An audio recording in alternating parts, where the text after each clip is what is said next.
Is Singapore's housing model a realistic solution for Canada's affordability woes? I guess we'll see, because there's fans of it in our government. Apparently there are, and we're going to talk about that today. What I read to you is a headline straight off of CTV's website for CTV News about just what it says here about what's going on with the housing plans and so forth here. So we're going to get right into this.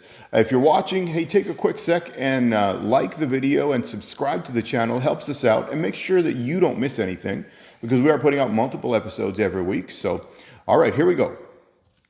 So, urban planner Louisa May Coe says she got a sense of deja vu when British Columbia Premier David Eby announced the BC Builds housing program earlier this year.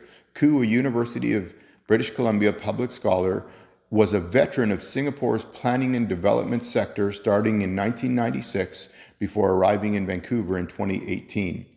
So now they rolled out the housing plan initiative, whatever it was. And so BC Builds is what it's been called. Okay. That's the brand. Yeah. That's the promotion right now. Yep. So here's what she says. BC Builds has pegged their rental rates at 30% of the household income, for example, and that's something the Singapore Housing Development Board has always stuck by. The Stronger BC Economic Plan is also pushing for things like a lot more upstream planning. I mean, that's good, right? Planning, neighborhood planning, community planning. 30% is what the CMHC has always considered affordable, 30% of your income. Right. Or 30% of your income being spent on housing. Right. As well. Okay. Now, here's the kicker. There's a few kickers in here, but here's a good one, okay? I can't wait. Singapore's housing model, where the government plays a dominating role in land ownership. Okay. Okay? So they're looking at... property development, financing, okay, and other aspects of society has been held up numerous times by others such as Eby as the path to affordability here in Canada. That's wonderful, because BC Build program, their $2 billion budget, has built in Kitsilano, affordable housing where rent starts from like $2,500. I think there's 65 unit building, starts at $2,500 to $4,300 a month. So which part of affordable housing are they referring to? Yeah. And here's the other thing. I'm going to stop, before we go on, I'm going to stop right here, that the last thing I want to hear is about more government involvement in anything, especially in things that we're talking about are going to potentially infringe on my rights, and your rights, if you're in Canada, or whatever country, if your government's involved, in your rights as a citizen. Yeah, like, you know what? I think there should be some help from the government if they're looking at financing. The CMHC already has a program to have low fees for financing multifamily affordable housing already. So Yeah. I'm not really sure what new program invention David Eby is recycling to get more votes in the fall. Right. Okay. So let me continue on. I'm not against the NDP. I'm against policies that are stupid, that don't make sense, that have been utter failures. We'll keep going. And to put that in perspective, I'm not necessarily against the NDP. I am, however, against government involvement in business and in our personal lives. Yeah, if the Conservative Party or BC United sounds like a soccer team, if they come up with stupid policies, I think we're going to call them out as, if they are positive or if they're negative. So I'm going to... 100%. All right, let's continue on. The BC Builds program aims to use government, community, and nonprofit-owned land and $2 billion in low-cost financing to deliver middle-income homes. I think the ferry's coming any minute now, like Tinkerbell's coming. Didn't we go through this once already? Yeah, it's imaginary. Well, they're BC, well, the $2 billion is taxpayer subsidized for people that are unable to afford where they're living. And I'm not saying people don't need help in situations or circumstances. Yeah. I think that's the wonderful thing about Canada. When you fall down, there is a safety net there, but this is not a safety net where you can rely on for the rest of your life. If you get a promotion or you go from single to having a dual income, right?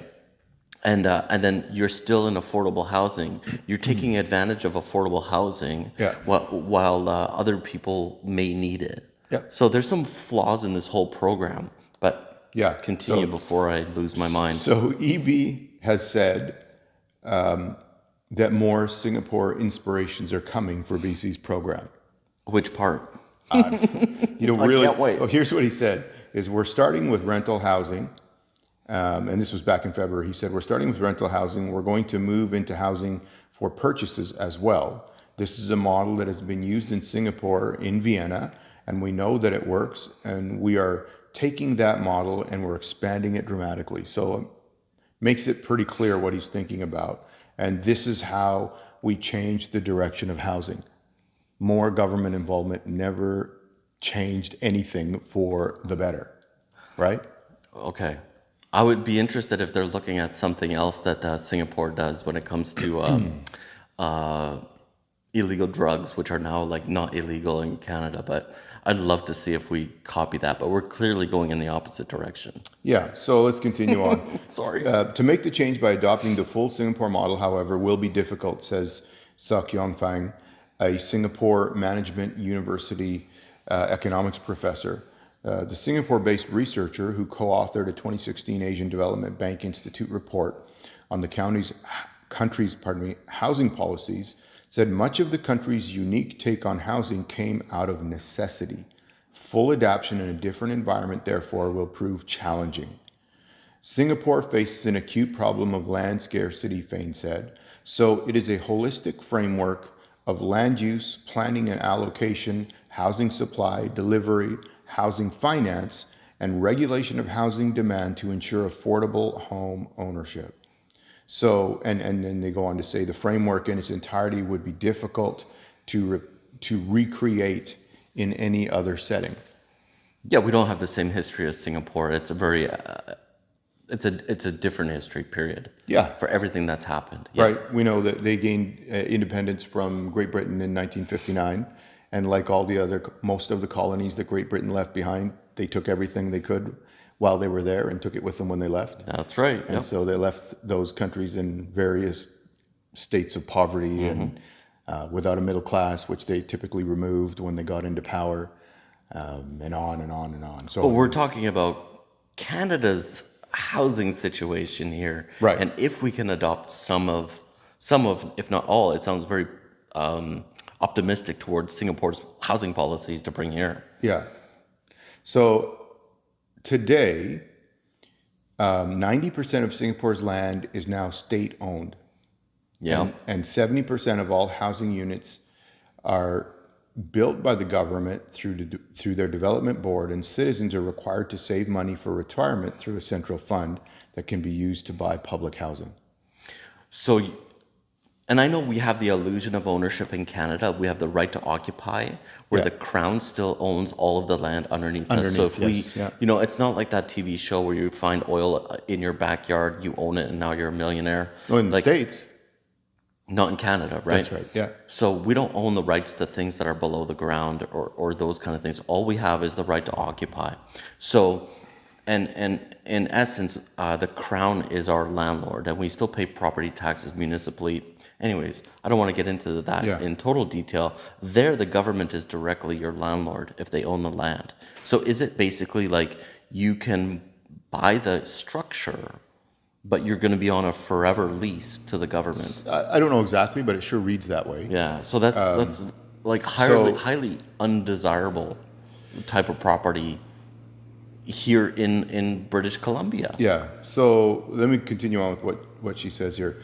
What that means in practice is the kind of policies and the kind of interventions that a government in Singapore can make are next to impossible to replicate one-to-one in other contexts. So at best, I think what's possible is that some elements of the approach that Singapore has taken to public housing can be adapted to different contexts. So of all of that, the one thing that they say in here about adapting that I think is value is long range planning.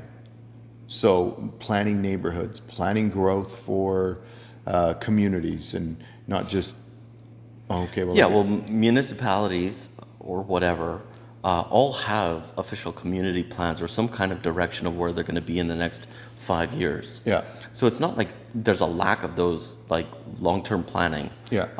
When people from all kinds of different backgrounds become the mayor or city councilors, Yeah. then they have the staff that are educated in city planning. Like, don't tell me there isn't an already existing long-term plan for every single municipality. Yeah. Like, this just feels like we're recycling stuff to make it look good again for elections. Yeah. Funny enough that Singapore hasn't got to do with like affordable housing, but they're talking about like racial equity distribution. Yeah. Are you going to read this part? I'll read this part. Yeah. This is a pretty sobering part here. This is it's pretty wild. Like, okay, go for it. So let me read this. Han said that besides the eligibility rules limiting the purchase of public housing to citizens or permanent residents, sound familiar now? Uh-huh. Yeah. The development board also has an ethnic integration policy and quotes that control of the ethnic mix, and quotas control the ethnic mix in a community down to the block and neighborhood levels. The racial quota has been very widely praised, and saying that see how Singapore has dealt with racism and all these other things, but watch this. But if you talk, and here's what comes out, but if you talk to the ethnic minorities in Singapore, they talk about how it actually makes it harder for them to sell their flats. An Indian person can only sell to an Indian person if the quota is already filled. Isn't that something? That's not free market at all. Not at all. Right? And I think people come to Canada hoping for that freedom. And if a Chinatown gets created, or Little India, or Little Italy, or something, this preserving some of the culture or the cultures where people come from is an amazing experience coming to Canada, because you get to sort of like try some or have a taste or an appreciation for all kinds of cultures when you go to like a big place like Toronto or Vancouver, where you could go down the street and you can have this kind of food or this kind of festival or this kind of experience, clothing, food, all of that. So, So when the dust settles, I don't think this just let it allow naturally. First of all, I don't know how much of that plan they're talking about, Singapore's plan, but I think I'm going to come back to this again. More government involvement is not the solution. I want to touch on long-term planning. You know how long-term planning works? The free market. If a developer has no desire to build things that the government wants, missing middle housing, which there has been like no applications in Victoria for so far, I'm sure that'll change, but over time. And if there's not a market demand for it, they're not going to build it. So who cares what the plan is? People are going to come to the table and say like, hey, I'll give you this kind of money for your house that we can rezone and redevelop it into XYZ. And maybe they specialize in building condos or mansions or townhouses, and they typically stick to that and look for opportunities. So if like the free market and the sentiment of the economy will push the development of a city in a certain direction. Sure. Now the city may want certain things, they may have a plan for certain things, but if there's no demand for the fantasy that they have, I mean, like their desired goal, who's going to build it? The numbers have to work. Well, with making enough profit, so there's enough incentive to to take the risk to build these things, Yeah. hopefully not losing money in the process. Well, and the thing I think of when I think of long-term planning is infrastructure. I'm not thinking so much what neighborhoods they put in, but just figure out the infrastructure ahead of time. But or we how don't. it's- But we don't, and we never do. We allow it to build, and then say we need more schools. Right. Oh, now we need an overpass, and So- then so it's Yeah. always an afterthought. Right. We build a roundabout; it's too small, and then 5 years later we build a bigger roundabout. Yeah. Right? We Or- don't build thinking ahead of time. Yeah, and one of the things I noticed in Edmonton at one point when they started building into these neighborhoods as they went out from the core is where I lived, where I had my house. They built. It was a new. I had a new townhouse, and they built our whole area so that within 5 minutes of my house, I could get everything, and I didn't need to go all across town or wherever. There was a superstore, or pardon me, a Save-On. There's Starbucks. There's pizza place. All that kind of Okay, stuff. so- Restaurants and so- everything. So a little bit more like Royal Bay. No, that's not like Royal Bay at all. Well, Royal Bay's got the in there what they built. There's got commercial space in there so that if you live there, you can walk out from or drive out from your place and go and get whatever. Royal Bay started 20 years ago. We finally have a grocery store now, right? Sure. And Bear Mountain's the same thing. Like they can have a nice big plan and a want to. And the original plan for where we are right now on Bear Mountain Resort, community, like they didn't build a grocery store and then build houses afterwards. Yeah, Right? that's we true. can't even get a grocery store here. We can hardly get a coffee shop to stay open. We're on our third convenience store coffee shop blend Yeah. or second, I don't know. So it just never happens that way. Royal Bay's been around since 2005 or something like that. Yeah, it took a while for them to move off of or that. even 2004. I got my Whatever. license when it was new. That phase one up on the back or whatever. Yeah, up on top there. Promenade where Yeah, it actually looks like a luxury thing. Now Yeah. it's like everything's stuck in between, right? So it never happens that way because of the math just doesn't work for a grocery store Right. till there's But what enough I'm- traffic. 100%. But and what I'm population saying, there, what I'm right? saying is somebody at least planned that this is where it would go when we get to this point in the development. Instead of, we've built all these houses and we need a school now. And we don't know where we're going to put it. Let's see how we figure that out. Or, gee, we should have maybe put in some space here for some commercial. Yeah. And the plan for Bear Mountain was to have a private school up here, and there's still no school here. Right, and that's a numbers thing. That's exactly what you said. That's going to come down to the numbers. So we'll the money has to justify building these infrastructures. So people are going to 100%. say we don't have the infrastructure, and complain about we don't have enough roads, parking, sidewalks, whatever it might be. Like somebody's got to pay for it, and it takes time to get these things. It doesn't happen like they're not going to build the school first. Yep. And then build the houses afterwards. Yep. So I But- just want to make that really clear. If there's a misconception Yeah, of I think- infrastructure, Right, and I think we're- infrastructure will come as the demand Yeah, meets it. and I think we're saying Not the same. beforehand. Yeah, I think we're saying the same thing. I'm just saying have it in the yeah. plan, and don't be like, now what do we do? Okay, well, no, that's perfect. That's okay. That clarifies what I was not understanding. The plans are always there. The plans have been around for 20 years. I knew about roads that were going to get punched through to meet other roads 20 years ago, and they finally 10 years ago, 5 years ago, start getting punched through. Right. If all the viewers that are watching this, everybody, we should bring back a few things in high school, and civics training is one of them, because a lot of this information is out there and people will bitch about not planning or infrastructure in place, and cities, municipalities that are organized, and I would think most of them are not, they're not all back hillbilly whatever municipalities. Most municipalities are doing a good job. It's just that the lack of understanding from the public. Sorry, I'm really sorry, viewers, but you know what? We have a lack of education on civics, on how municipalities and governments work, period. And that's where I think a lot of the complaints come from the lack of lack of knowledge around how it works. Okay. People don't know the difference between zoning and official community plan. Okay. Yeah. Okay. Like there's Sure. so much out there that, Yeah.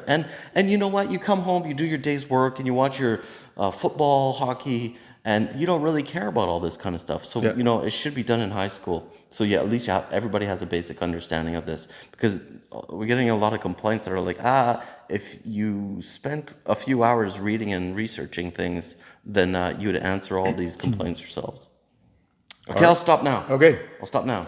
All right. Well, we've kind of gone all over the world here, from Singapore to British colonies to zoning and planning. And so, on that note, We cover it all here. we bid you adieu.